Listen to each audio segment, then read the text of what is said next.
Le Mali n'est pas et ne peut être en guerre contre les Touaregs ou toute autre ethnie. Ferme déclaration du ministre de la Justice garde des Sceaux en réaction aux allégations faisant état de la mort suspecte de 3 prisonniers de guerre au Mali.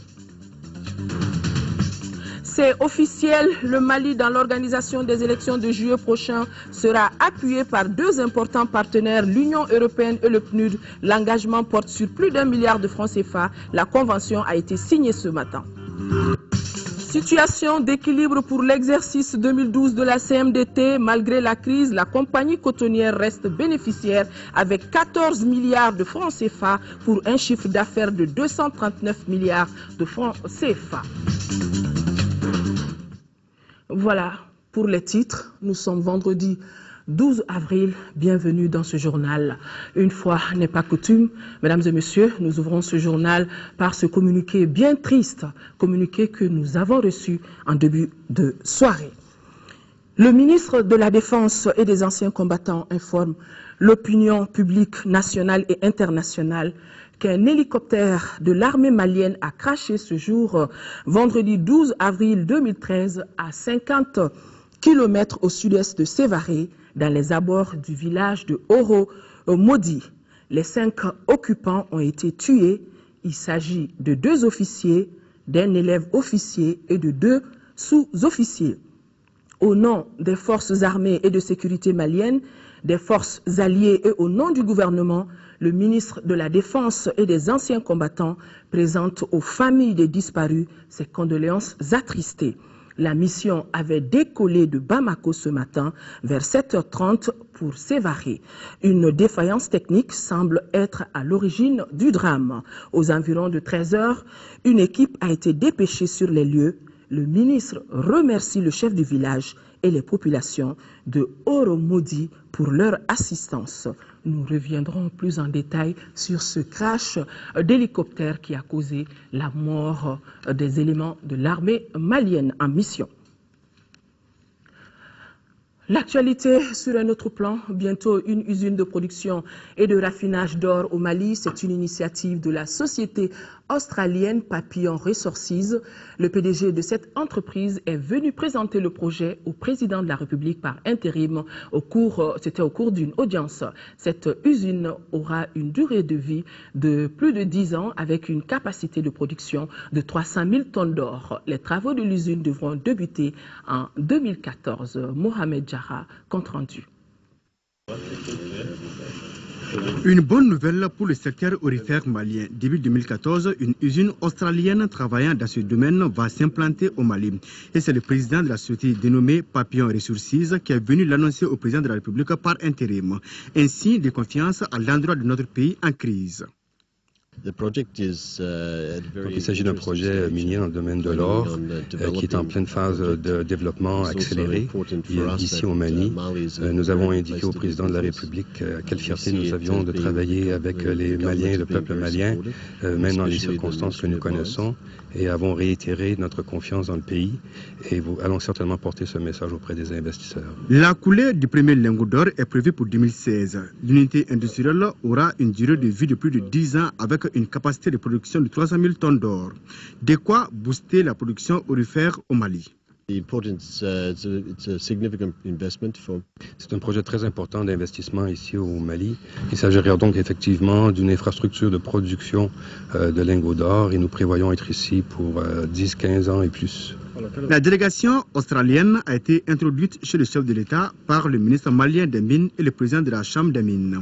Ces derniers ont retiré leur souhait d'accompagner les investisseurs de la société Papillon Resources.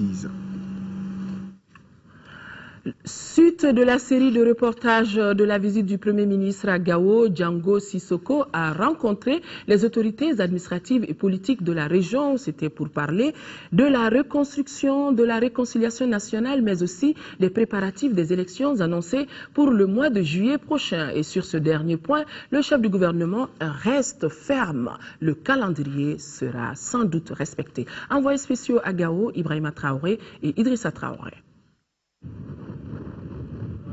Pas de doute, l'élection présidentielle se tiendra bel et bien au mois de juillet.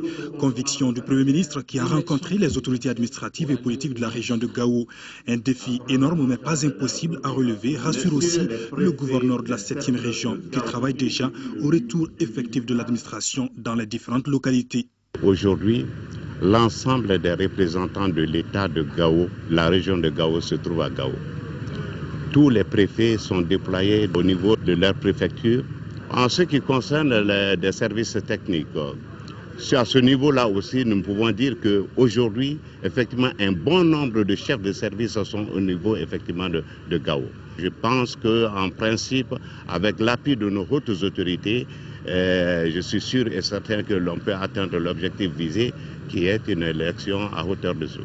Il faut que les services publics, les services sociaux de base notamment, puissent revenir sur le terrain et puissent rendre les prestations qui sont à leur charge aux populations.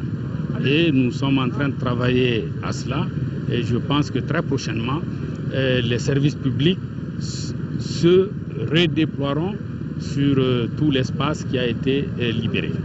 Autre sujet évoqué, la réconciliation nationale et le retour des déplacés, estimé à 6 000 ménages. Mais à Gao aujourd'hui, les populations tiennent surtout au désarmement des bandits du MNLA pour plus de quiétude dans la région. En réalité, il existe des forces nuisibles, notamment le MNLA qui reste encore en armes et qui semble jouir d'une certaine complicité d'on ne sait qui et qui vient d'étendre son influence jusqu'à Anefif. C'est à côté de Gao et qui existe à l'intérieur du cercle de Gao à 17-15 km, 45 km, 25 km, qui existe à Tessit, à Tinahama, à Talatay, à Menaka et qui rôde encore de la région pour faire des dégâts. Ça, c'est un défi.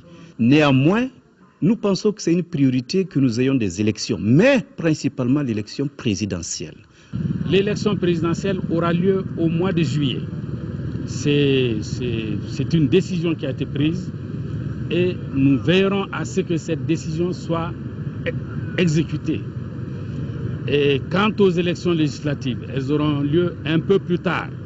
Mais nous aurons avant la fin du mois de juillet un président de la République élu. Le Premier ministre s'est aussi rendu à l'hôpital de Gao pour réconforter les malades et autres blessés de guerre. Il a saisi cette opportunité pour s'enquérir des conditions de travail très difficiles du personnel. Django Sissoko a fait un tour également à l'école Forandjiri qui n'a jamais arrêté les cours. Ici, on a constaté surtout une pléthore d'élèves dans les classes, mais aussi un sérieux manque de matériel didactique. Toutes ces préoccupations ont été soulignées lors des échanges entre le Premier ministre et les notables de Gao qui ont plié pour le retour définitif de la paix et de l'unité nationale au Mali. Nous n'allons pas quitter Gao sans vous dire que le CICR a donc décidé de faire un rallongement budgétaire de 33 millions d'euros pour soutenir les populations du nord de notre pays. Actuellement, la situation humanitaire dans les régions de Kidal, Gao et Tombouctou préoccupe le comité international de la Croix-Rouge. L'annonce a été faite par le directeur adjoint des opérations de cette structure humanitaire basée à Genève et qui vient d'effectuer une visite à Gao. Nous retrouvons d'autres envoyés spéciaux à Gao, Daouda Sidiki Diarra et Massa Doumbia. La situation humanitaire dans les régions de Kidal, Gao et Tombouctou préoccupe le comité international de la Croix-Rouge. C'est le constat fait par le directeur adjoint des opérations de cette structure humanitaire en visite de terrain ce dimanche à Gao. Savio Régis a rencontré les autorités militaires, administratives et les notabilités dans ce sens. Je pense que les populations maliennes, effectivement, ont beaucoup souffert. Elles sont passées à travers diverses crises. Elles ont aussi souffert, finalement, de conditions climatiques qui n'étaient pas très favorables. Aujourd'hui, on a aussi une administration publique qui n'a pas beaucoup pu travailler, vu les circonstances. Donc, c'est clair que les populations ont subi plusieurs chocs. Et aujourd'hui, les conditions et les besoins humanitaires restent très, très importants au niveau du Nord Mali. Face à cette urgence, le CICR n'entend pas rester les bras croisés. D'ores et déjà, le comité international de la Croix-Rouge a commencé à distribuer des vivres aux populations. Alors le comité international de la Croix-Rouge, finalement sur la base de l'évaluation qu'il a fait de la situation humanitaire, vient de lancer une rallonge budgétaire très importante pour soutenir les populations du Nord Mali. Cette rallonge budgétaire s'élève à plus de 33 millions d'euros. Pendant un an, le CICR a soutenu et continue de soutenir les populations de ces régions. L'hôte du jour a visité les réalisations faites par sa structure dans la ville. Il s'agit des groupes électrogènes de l'EDMSA, ceux de l'hôpital, les salles de petite chirurgie et les stations de pompage d'eau de la cité des Askia. Ici à Bamako, le chef de la MISMA, Pierre Bouyoya, a rencontré ce matin la presse nationale et internationale. L'objectif, c'était de faire le point de l'état de la mission au Mali, sa transformation en mission onusienne et sa récente visite à Gao. Nyanya Aliou Traoré a suivi ce point de presse. C'est vers la fin janvier 2013 que les premiers soldats de la mission internationale de soutien au Mali, MISMA, ont foulé le sol malien. Aujourd'hui, ils sont plus de 6000 soldats déployés dans toutes les régions du nord du Mali. Et dans les mois à venir, d'autres contingents sont attendus pour renforcer les acquis, surtout avec le retrait progressif des troupes françaises, a précisé le conférencier. La question relative à la transformation de la MISMA en mission onusienne était aussi au cœur de la rencontre. Oui, la transformation, mais il faut que cette mission des Nations Unies ait un mandat robuste sous chapitre 7, puisse être en mesure de continuer à faire ce que la force française et la MISMA font aujourd'hui, c'est-à-dire être capable de confronter les groupes terroristes. On prévoit qu'il y ait à côté de cette mission ce qu'on a appelé une force parallèle ou une force d'appui. Et il semble que cette force parallèle, cette force de soutien sera fournie par la France. L'actualité brûlante s'est invitée dans les débats avec l'attentat perpétré ce vendredi même à Kidal. 2 soldats tchadiens y ont trouvé la mort. Occasion pour les confrères de s'interroger sur les vrais moyens dont dispose la MISMA. Au niveau de la CEDEAO, au niveau de l'Afrique, il y a des forces, il y a des faiblesses que nous acceptons, mais cela ne veut pas dire incapacité. Je crois personnellement que les forces de la CEDEAO, les forces les contingents des pays de la CEDEAO, les contingents tchadiens, ils ont été très utiles. Ils sont très utiles aujourd'hui, ils le seront demain. La récente visite du chef de la MISMA à Gao est revenue dans les débats. Pierre Bouyoya de confier sa pleine satisfaction du travail mené sur le terrain entre forces Serval, forces de la MISMA et armée malienne. 3 prisonniers de guerre sont récemment morts, 2 Maliens et 1 Marocain. La nouvelle s'est vite répandue à travers le monde. Les organisations internationales des droits de l'homme, à travers les médias, donnent une autre cause à cette mort. Est-ce la guerre que notre pays mène est ethnique ou sont-ils morts ces 3 personnes? Le ministre de la Justice a sa version. Il est au micro de Garibou Pérou. Dans la lutte implacable contre le terrorisme que le Mali mène aujourd'hui, certains sont tentés de nous amener dans des dimensions ethniques que nous refusons. À analyser de très près certaines allégations faites assez récemment relativement au décès des 3 présumés terroristes au niveau de la maison centrale d'arrêt, vous comprendrez aisément qu'on veut nous amener dans des dimensions ethniques. 1. Il est dit que ce sont des détenus Touaregs. 2. Des détenus Touaregs décédés au niveau de la gendarmerie. Et 3. Des détenus Touaregs décédés des suites de mauvaises conditions de détention. Il importe aujourd'hui d'apporter 3 précisions. D'abord, ces détenus-là ne sont pas décédés au niveau du camp 1 de la gendarmerie, mais plutôt au niveau de la maison centrale d'arrêt. 2. On n'avait pas à préciser l'appartenance ethnique de ces détenus. Pour nous, c'est 1 Marocain et 2 Maliens qui ont perdu la vue au cours de leur détention. Les 2 Touaregs dont il est fait cas n'ont pas été arrêtés parce qu'ils sont Touaregs, n'ont pas été détenus parce qu'ils sont Touaregs, ne sont pas morts parce qu'ils sont Touaregs. Et par rapport aux conditions de détention, il est vérifiable sur le terrain parce que nos prisons sont ouvertes au Comité international de la Croix-Rouge. Il est donc loisible de vérifier que ces présumés terroristes ne sont pas détenus dans des conditions pires que leurs co-détenus. Élection générale de juillet prochain, signature de convention ce matin entre deux partenaires privilégiés du Mali pour soutenir le gouvernement dans le processus électoral. Il s'agit de l'Union européenne et du Programme des Nations Unies pour le développement. À travers cet accord, ces partenaires octroient à notre pays un montant de 2 millions d'euros, soit plus d'1 milliard de francs CFA. Tchemoko Konati. Un coup de pouce au processus électoral. Les documents ainsi paraphés par l'Union européenne et le Programme des Nations Unies pour le développement sont relatifs à l'octroi de 2 millions d'euros, soit plus d'1 milliard de francs CFA au gouvernement à travers son département de tutelle. Le montant est destiné à accompagner les activités d'établissement des listes électorales et de sensibilisation de la population. Il s'agit là d'une implication effective des organisations de la société civile, des femmes, des partis politiques, des médias, bref, de l'ensemble de la population. Il est fondamental que ce processus s'enclenche et pour que les partenaires soient unis et auprès des autorités maliennes. Et les signatures de convention aujourd'hui sont cette manifestation concrète d'un début de partenariat avec le Mali pour parvenir à des élections dans les plus brefs délais et surtout dans les meilleures conditions possibles. Cet appui est d'un apport précieux dans l'organisation des élections.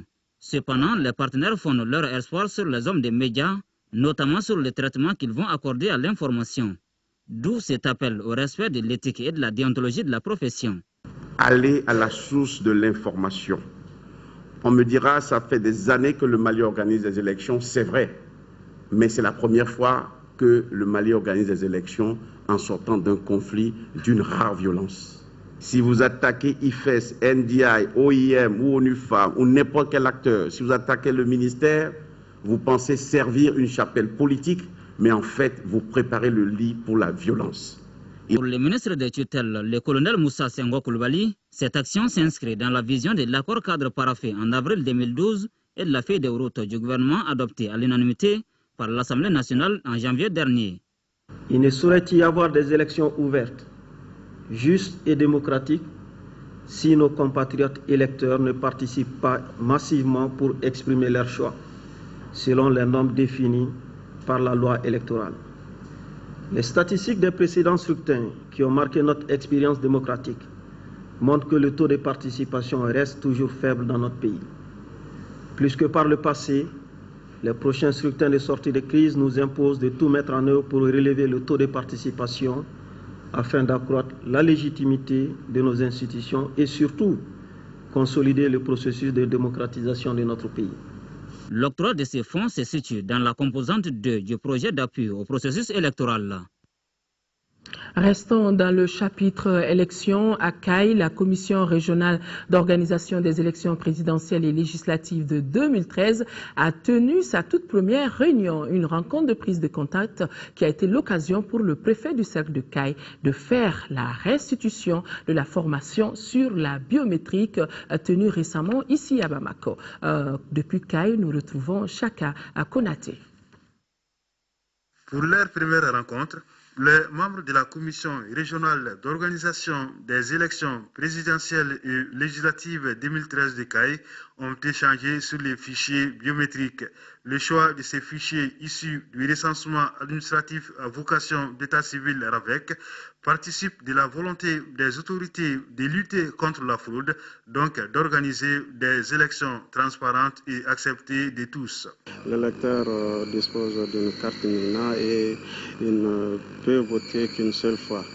Un électeur, le système un électeur et un vote, c'est ce qui est vraiment rassuré par rapport au fichier. Il ne peut pas avoir vraiment de fraude ou d'autres spéculations. Le fichier biométrique n'est pas une panacée pour paraphraser un intervenant, car il ne résout pas tous les problèmes, notamment la présence sur la liste électorale des personnes décédées et celles qui changent de résidence. La nouveauté est qu'il faut obligatoirement avoir la carte NINA, numéro d'identification nationale, pour pouvoir voter. Tous ceux qui n'ont pas de carte NINA ne pourront pas voter cette année. C'est des cartes qui sont déjà disponibles avec le RAVEC, avec l'enrôlement du RAVEC. Donc il y a des commissions de distribution qui vont être mises en place au niveau des communes et au niveau de chaque commune. Donc la condition, l'électeur doit se déplacer pour venir au niveau de ces équipes de distribution, décliner son identité et retirer sa carte NINA. La réussite de ces élections est un défi qu'il faut relever, dira le gouverneur des régions et président de la commission régionale, le colonel Salif Traoré, a appelé tous les membres à s'impliquer pour mobiliser les électeurs au moins venus. Il sait déjà que sa région compte environ 200 000 non enrôlés qui ne pourront pas participer aux élections. Bientôt, un nouveau bâtiment, c'est la décision prise par les promoteurs turcs du collège Horizon. Après 10 ans d'existence dans notre pays, cet établissement scolaire privé va être logé dans ses propres locaux. La cérémonie de la pose de la première pierre de l'édifice qui a eu lieu ce matin a regroupé les ministres de l'éducation, de l'alphabétisation, de la promotion des langues nationales, de l'enseignement supérieur et de la recherche scientifique et celui de la culture et beaucoup d'autres personnalités. Nando Dambélé a suivi pour nous.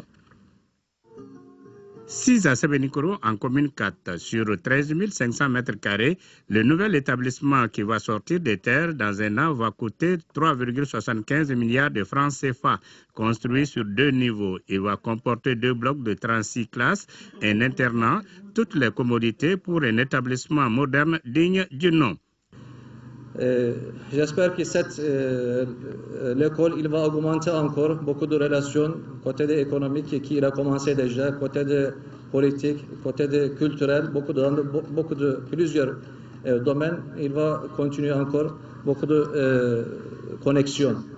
D'une capacité d'accueil de 864 élèves, l'établissement se propose de dispenser une éducation de qualité à ses pensionnaires. L'éducation, c'est un domaine principal pour une coopération entre la Turquie et le Mali. Collège Horizon a travaillé dans cette domaine. La présence de 3 membres du gouvernement malien à cette cérémonie dénote de l'importance qu'attachent les autorités maliennes et turques à cet établissement qui a déjà fait ses preuves en 11 ans d'existence. La pose de la première pierre aujourd'hui nous réjouit à plus d'un titre. Premièrement, parce que ça démontre la bonne santé de la coopération entre 2 pays, la Turquie et le Mali. Deuxièmement, ça montre qu'aujourd'hui, nous pouvons compter sur d'autres coopérations que les coopérations classiques. Et troisièmement, ça nous amène à espérer que cette coopération va durer dans le temps de l'existence de nos 2 nations et du monde. Je me suis intéressé à ce que la communauté turque fait ici dans le domaine de l'éducation. J'ai vu le contenu enseigné, j'ai vu également les relations que le personnel s'efforce d'entretenir avec les parents. Pour les promoteurs, le plus important investissement est celui des humains. Et au Collège Horizon, le message est clair. Il faut éduquer et enseigner mieux les élèves maliens pour l'avenir du pays. Le ministre des Affaires religieuses et du culte était hier dans des écoles de formation religieuse de la capitale. Objectif, s'imprégner des conditions d'études et échanger avec les différents responsables de ces établissements visités sur les difficultés de l'heure et apprécier la qualité de l'enseignement dispensé. Il n'était pas seul dans cette visite, ce que nous dit dans ce reportage signé Fademba Keita. Le grand séminaire Saint-Augustin de Samaya a été la première école de formation religieuse à recevoir les différentes délégations ministérielles. Dans ce grand établissement catholique, 52 séminaristes maliens et 32 Guinéens reçoivent une formation humaine, spirituelle et pastorale à travers plusieurs disciplines. C'est un séminaire, c'est-à-dire un lieu où on forme les prêtres catholiques. Donc c'est surtout des études de philosophie et de théologie. Les 3 premières années, ils font de la philosophie. Et au bout donc de 8 ans de formation, dont 1 an de stage sur le terrain, en principe, quand les évêques le jugent, quelqu'un peut être ordonné comme prêtre. Les instituts Khaled Ben Abdul Aziz de Badjalan 1, islamique de Misra et la Médersa El Hilal de l'Hippodrome ont été les étapes suivantes de cette visite. Le manque d'équipement, de subventions de la part de l'État sont entre autres préoccupations soulignées par les autorités scolaires de ces établissements. Notre religion, l'islam, est une religion de tolérance. Et c'est la religion aussi qui a commencé avec le mot lire, premier mot du Coran. Donc c'est l'enseignement, c'est l'éducation. Côté de l'enseignement islamique, toutes les matières qui sont dispensées dans le programme officiel sont prises en compte. Dernière étape de la visite, la faculté de théologie et de missiologie évangélique au Sahel, où 2 filières sont au programme, la théologie et la missiologie. Nous sommes une structure confessionnelle et qui dit christianisme, qui dit aussi recherche de la paix sociale, dit contribution à la vie de la société. Or, si vous êtes en formation à l'extérieur, vous êtes buté avec des problèmes et des professeurs qui sont dans un cadre tout à fait étranger à l'Afrique. La démarche des ministres s'inscrit dans le cadre du suivi de l'enseignement religieux au Mali. Parmi les problèmes évoqués, nous notons le manque de matériel didactique. C'est commun à toutes les structures chrétiennes aussi bien que musulmanes. Au niveau du baccalauréat, il y a une matière principale qui n'est pas prise en compte dans le relevé de notes. C'est l'éducation religieuse. Et cette note ne figure pas sur les bulletins. C'est un handicap majeur pour les étudiants, les bacheliers qui souhaiteraient continuer les études dans les pays arabes. Et nous avons signifié l'appui, le soutien du département, l'accompagnement du département et de tout le gouvernement à ces différentes écoles confessionnelles pour pouvoir assurer une promotion ou l'épanouissement, leur épanouissement en général. Avec l'évolution du système, des solutions pourront certainement être trouvées par rapport à ces difficultés. Les échanges avec les responsables des différents établissements visent à apprécier la qualité des cours dispensés. En cette période de crise, l'enseignement religieux doit être porteur d'unité nationale, de paix et de cohésion sociale.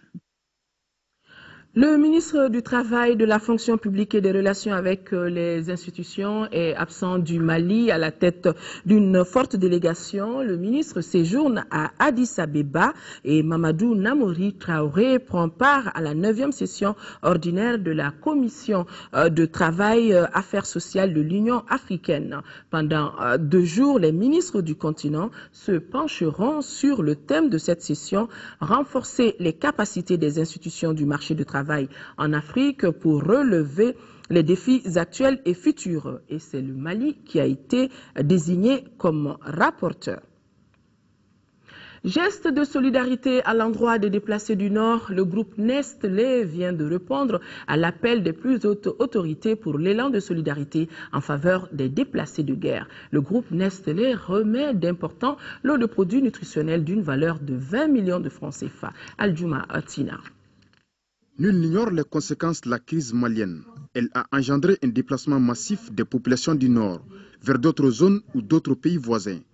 Bon nombre de ces personnes déplacées ou réfugiées vivent dans des conditions difficiles.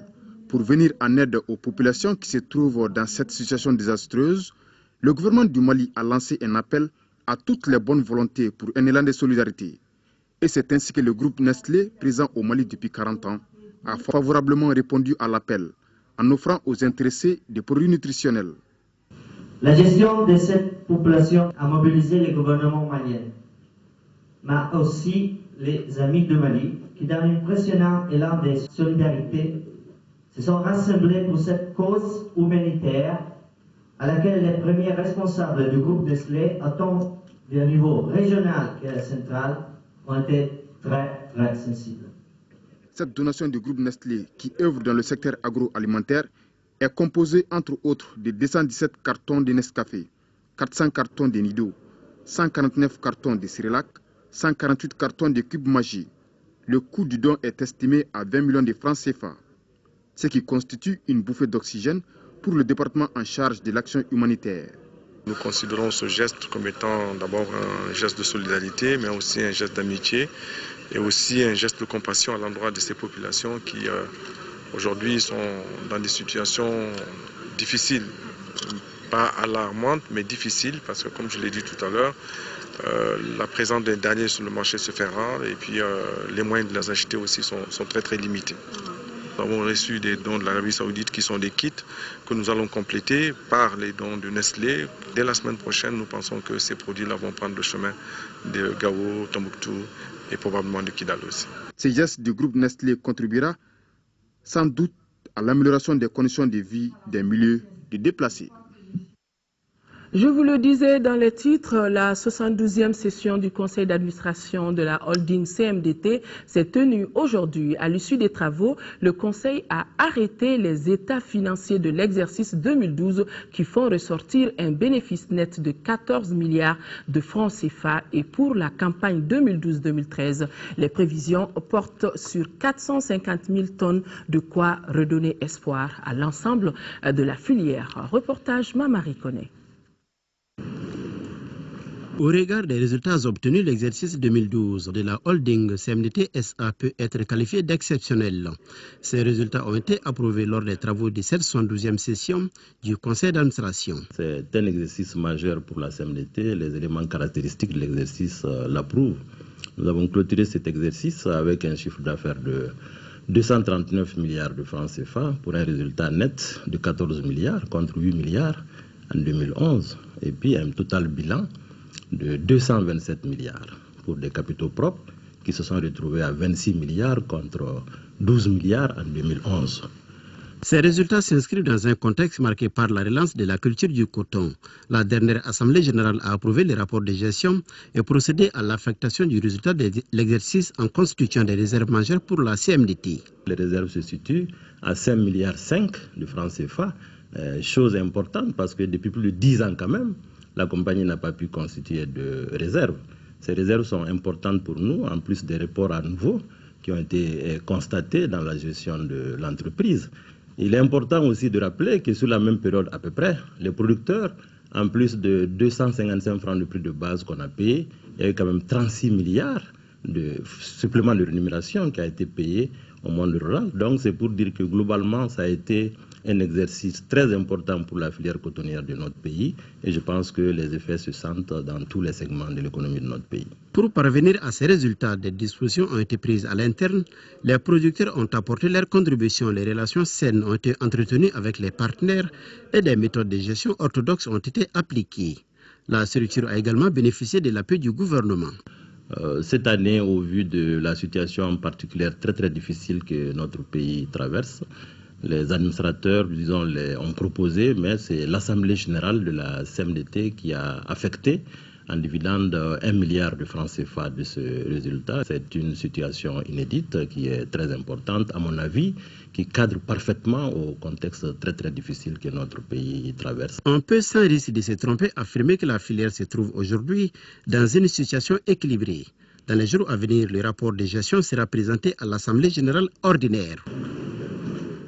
Sur instruction de Monsieur le Premier ministre, chef du gouvernement, le comité interministériel de suivi du cadre macroéconomique s'est réuni hier jeudi à la primature et c'était sous la présidence du ministre Tchenan Koulibaly, ministre de l'économie, des finances et du budget. À l'ordre du jour de la réunion portait sur l'examen et l'adoption du rapport de la commission mixte État-secteur privé sur les préoccupations du Conseil national du patronat du Mali au regard de la crise actuelle. Les conclusions de la réunion tendant à valider le rapport ont été présentées au Premier ministre qui les a approuvées aujourd'hui même. À la rencontre des acteurs de terrain de la filière bétail viande de la région de Sikasso pour s'enquérir des conditions de travail des techniciens et relever les grandes préoccupations des acteurs, c'est l'objectif de la visite que Madame le ministre de l'Élevage et de la Pêche à la tête d'une forte délégation vient d'effectuer à Bougouni et Sikasso. Compte rendu, Sékou Konaté. Première étape de cette visite en 3e région, Bougouni. Dans la capitale du Bani-Monotier se trouve le projet régional de gestion durable du bétail ruminant endémique en Afrique de l'Ouest, projet B. Un projet financé par la BAD et l'État malien pour plus de 6 milliards de francs CFA et dédié à la préservation de la diversité biologique du bétail ruminant endémique et l'amélioration de sa productivité. Occasion donc pour le ministre d'échanger sur les grandes orientations du projet, évaluer la mise en œuvre, les difficultés et les acquis. L'ensemble des infrastructures de commercialisation du bétail ruminant endémique qui sont programmés dans le cadre de ce projet sont en cours d'exécution et d'autres en cours même de finalisation. Avec les cadres administratifs, politiques et acteurs de la filière, la ministre s'est mise à l'écoute. Et les préoccupations ont pour nom l'absence de logistique pour les agents de terrain, l'absence d'appui aux pisciculteurs, le coût de l'aliment bétail, la transformation des produits laitiers, entre autres. Des préoccupations qui ont bénéficié d'une écoute attentive. À Sikasso, deuxième étape, la ministre est allée au cœur des projets dédiés à l'élevage, à l'aquaculture, à la lutte contre les mouches sexées pour voir, comprendre et suggérer. Nous avons vu que les professionnels sont engagés. Et je pense que ce soit les organisations professionnelles, que ce soit le secteur privé, en tout cas un témoignage palpable au niveau de cette pharmacie où un privé est engagé à faire tout ce travail. Donc la leçon que nous tirons de ça, c'est la nécessité d'accompagnement du gouvernement. Une visite fortement appréciée par les autorités régionales et techniciens évoluant dans le secteur. Autre déplacement des membres du gouvernement, c'est Madame le ministre de la Famille, de la Promotion de la Femme et de l'Enfant qui a entamé aujourd'hui une visite de prise de contact en 5e région avec les acteurs sociaux de la région de Mopti sur la situation des femmes et des enfants déplacés. Compte rendu, Yacouba Meiga. L'impact particulier de la crise sécuritaire sur les femmes et les enfants, la prise en charge psychosociale et des besoins des femmes et des enfants déplacés, la création des conditions idoines de retour et d'installation de ces déplacés dans leur localité d'origine, voilà entre autres sujets qui ont dominé les débats de la toute première rencontre du ministre de la Famille, de la Promotion de la Femme et de l'Enfant à Mopti. Je voudrais échanger avec vous pour le retour et l'installation des déplacés dans leurs régions respectives dans la plus grande dignité. À nos sœurs, je suis venue vous dire que vous n'avez pas été oubliés, que nous avons œuvré avec constance et engagement à ce que justice soit faite par rapport à toutes les exactions subies. Pour constater les conditions de vie des femmes et des enfants qui représentent près de 51% des 40 056 personnes déplacées recensées dans la région de Mopti, ma ministre s'est rendue sur le site d'hébergement des déplacés à Sévaré. Madame Alwata Ishata Sahi a remis au nom du gouvernement d'importants lots de kits vestimentaires, de médicaments et une enveloppe symbolique aux femmes et aux enfants du site pour la prise en charge de certains de leurs besoins. Restons en 5e région pour parler du lancement du projet d'appui à la sécurité alimentaire et la résilience des populations aux crises climatiques et sociales dans la région. Pour un coût de plus de 2 milliards de francs CFA, le projet vise entre autres à améliorer la résilience et la sécurité alimentaire de 5 000 personnes dans 20 communes rurales. Depuis Mopti, nous retrouvons le point de Aminata Touré. Après le lancement de l'outil de prédiction de l'inondation dans le delta intérieur du Niger et la signature de contrats pour la relance des activités de santé dans les 3 régions du Nord et les cercles de Douanzan, Tenenkou et Yuarou, la Vénus du Mali est dans une allégresse renouvelée avec le lancement du projet d'appui à la sécurité alimentaire et la résilience des populations aux crises climatiques et sociales. Ce programme travaille avec les populations à partir de la base, cherche à travers des conventions de gestion locale de l'eau, des ressources naturelles, de la terre, à éviter des conflits entre éleveurs, pêcheurs et producteurs. Pour un coût de 2 milliards 372 millions de francs CFA, le projet concernera pour une durée de 5 ans 20 communes et au moins 200 villages. Il se singularise dans sa conception et sa stratégie par le lien entre la zone exondée et la zone inondée. Il s'agit de convertir les potentialités que regorge cette région en produits et denrées alimentaires tout en garantissant un accès équitable, une exploitation apaisée. Je voudrais engager les acteurs institutionnels, les autorités administratives, les services techniques et les producteurs de la région à se sentir concernés et collaborer à la mise en œuvre de ce projet. Sur financement de l'ambassade royale des Pays-Bas au Mali, le projet interviendra dans tous les cercles de la région de Mopti, excepté le cercle de Koro. Il sera exécuté par la NEF. L'association malienne pour la protection de l'environnement Stop Sahel vient de bénéficier de près de 200 millions de francs CFA pour son nouveau programme. Financé par le Fonds commun de développement Mali-Canada, ce programme est intitulé Initiative sécurité alimentaire et développement de Nara, ISAD Nara. Compte rendu de Youssouf Diakité. Environ 200 millions de francs CFA, c'est le coût global du nouveau programme de l'association malienne pour la protection de l'environnement Stop Sahel dans le cercle des Nara. Intitulé Sécurité alimentaire et développement de Nara, ce programme de 2 ans et demi a pour objectif d'améliorer la qualité de gestion et les capacités de production agricole et piscicole des communes de Falou, Guénéibé, Guiré, Koronga, Nara et Nyamana. Le présent programme vise plus de 1000 femmes et 70 paysans sémenciers de communes rurales à travers diverses activités comme le maraîchage, la pisciculture, la production de semences améliorées, les banques de céréales.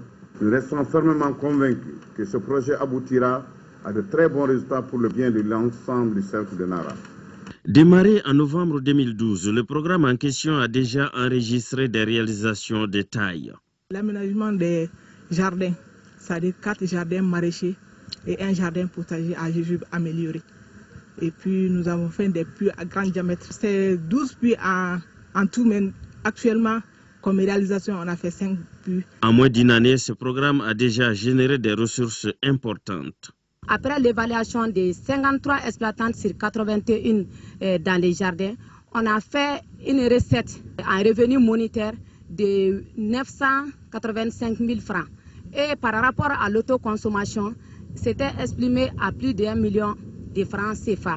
Opérationnel à Nara depuis 1992, Stop Sahel a exécuté des programmes comme l'appui au développement de Nara financé par Oxfam Novib, le programme de microfinance rurale financé par le FIDA et l'État malien pour ne citer que cela.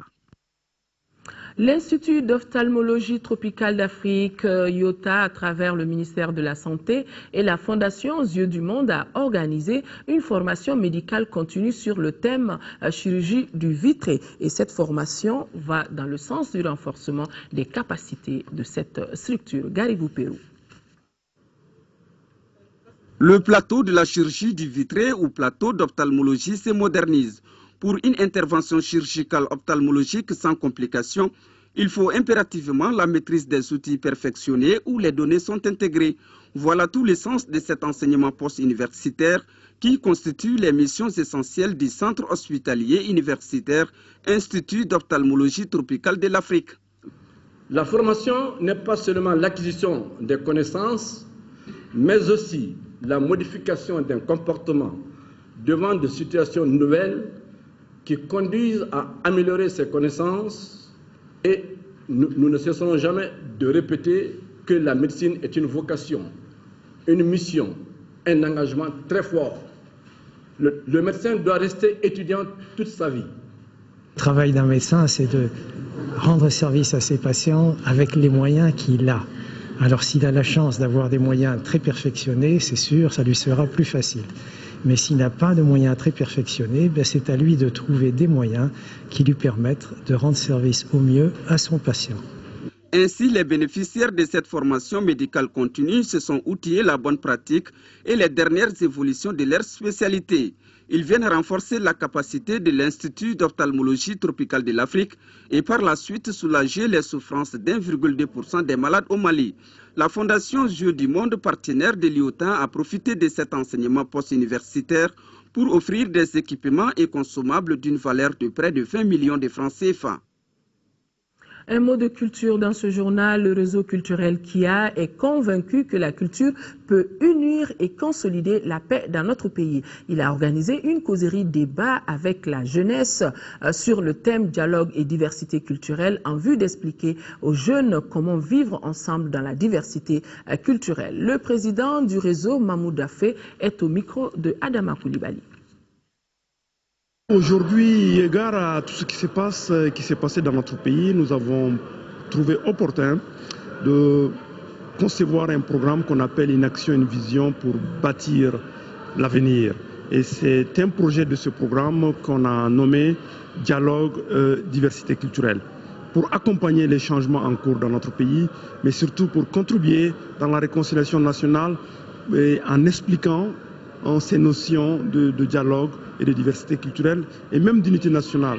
Et c'est pourquoi nous avons invité ce matin un panel de personnes ressources, d'hommes de culture, de sociologues et d'ethnologues pour nous expliquer ces notions, mais aussi pour proposer des pistes de solutions, pour expliquer comment on peut s'acheminer d'un choc de culture vers un véritable dialogue interethnique. Et aussi comment vivre ensemble ces identités ethniques dans la complémentarité de leurs différences. Aujourd'hui, c'est cette question fondamentale qui se pose au Mali et nous avons pensé apporter une contribution modeste en réunissant la jeunesse des étudiants qui sont venus pour échanger et nous pensons que une meilleure compréhension de cette notion de dialogue, de diversité culturelle va permettre à aider le Mali à comprendre, à se parler davantage, à se pardonner, à se tolérer. Transition photo, c'est le titre d'une exposition de photographie qui a ouvert ses portes à la médiathèque de Médina Koura. Cette exposition retrace l'histoire politico-sécuritaire d'une année de transition dans notre pays à travers des photos de journalisme, des œuvres réalisées par des photographes, reporters sur une initiative de la structure Balanise soutenue par l'USAID Mali et le programme d'appui à la transition malienne. Notre reporter culturel Modibo Soare a assisté au vernissage de l'exposition et voici son compte-rendu. Cette exposition de Balanise n'invite pas seulement le visiteur à l'intérieur de la médiathèque. Elle s'ouvre également au public en allant à la rencontre du peuple comme pour leur rappeler cette histoire de transition qui dure depuis 1 an. 12 mois de vie mouvementée pour le Mali avec des hauts et des bas, ponctués de moments d'incertitude et d'espoir vus et fixés en images pour la postérité par 12 photographes de notre pays. Je pense qu'au bout de 1 an, il est important de faire un point de ce que la République a connu, aussi bien les hauts faits et malheureusement peut-être des faits beaucoup plus dramatiques. Et ce témoignage des photographes qui est sincère, c'est la vérité. Et donc à travers l'image, chacun se fait une idée de ce qui se passe chronologiquement. Transition photo, un condensé d'1 an de cette transition malienne présentée par 200 photographies. Ici, un zoom sur quelques faits des premières heures du coup d'État. Là, un flash sur le gouvernement successif de la transition. Ailleurs, une pause sur quelques grandes décisions dans l'hémicycle. Et puis, le voyage se poursuit pour nourrir l'esprit. Régaler le regard avec souvent des images qui traduisent l'amitié. Ce jour-là, vu le mouvement que les Maliens ont fait autour de la venue de M. Hollande, le président Hollande, je vais dire, on a vu en lui un sauveur. Et toutes les images qui sont ici ont pour conclusion la venue de ce monsieur-là. L'exposition Transition Photo, un projet Balanise USAID Mali, programme d'appui à la transition malienne, est soutenu par les autorités. On voulait encourager une renaissance de la société civile et encourager un peu plus d'unité dans le pays. Les images sont touchantes quand même. Il y a un peu de tout, de voir les événements et on les a rangés du première étape du coup jusqu'au maintenant. Ces jeunes photographes ont rassemblé la mémoire du Mali, de la nomination du président Dioncounda Traoré, à la paix, à la réconciliation que les gens ont demandé à travers les photos, ces photos qui parlent d'elles-mêmes. Itinérante, l'expo Transition Photo après Bamako sera présentée à Kati, Mopti, Kaï, Ségou et Sikasso. Elle est attendue le 25 avril prochain à l'Assemblée nationale du Mali. Et nous vous rappelons, mesdames et messieurs, vous avez jusqu'au 30 avril prochain pour satisfaire votre curiosité en visitant cette exposition à la médiathèque de Médina Koura. C'est en face de l'ESICA. Les 28 et 29 mars dernier, la Direction générale des impôts a tenu son conseil annuel à Ségou. La réunion a passé en revue les recettes collectées en 2012 et les prévisions de 2013. L'objectif assigné au service des impôts rapportait à l'État la bagatelle de 521 milliards de francs CFA cette année.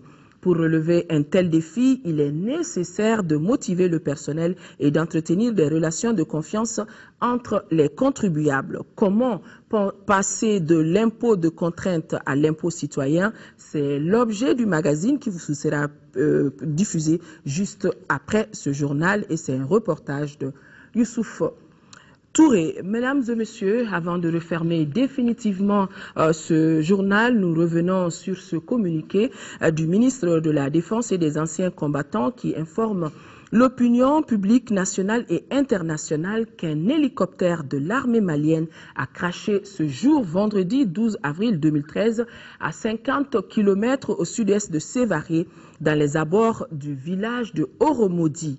Les 5 occupants ont été tués. Il s'agit de 2 officiers, d'un élève officier et de 2 sous-officiers. Au nom des forces armées et de sécurité maliennes, des forces alliées et au nom du gouvernement, le ministre de la Défense et des anciens combattants présente aux familles des disparus ses condoléances attristées. La mission avait décollé de Bamako ce matin vers 7h30 pour Sévaré. Une défaillance technique semble être à l'origine du drame. Par ailleurs, un attentat à suicide a fait aujourd'hui à Kidal 3 morts dans les rangs des soldats tchadiens. 4 autres ont été grièvement blessés dans cet attentat commis lorsqu'un groupe de militaires s'est rendu au marché de Kidal pour s'approvisionner. Au moment où le groupe de soldats tchadiens a fait son entrée au marché, un kamikaze a fait exploser sa ceinture.